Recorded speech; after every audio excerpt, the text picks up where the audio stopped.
this video, I will show you how to remove lens on Snapchat.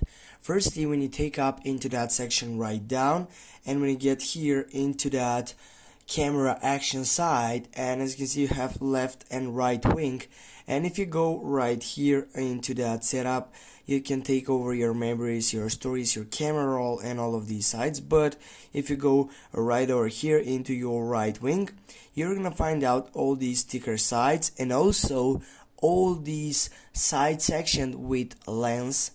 And for example, if you take over this side, and now if you want to simply get from that go on that left upper side, and here it will shows up all these different sides, in which what you need to do and select it is getting up for more lenses, or if you go more you can take over that setup. But if you want to remove the lenses, simply go remove lens and go remove. And now guys, with this, as you can see, we have removed a lens on Snapchat.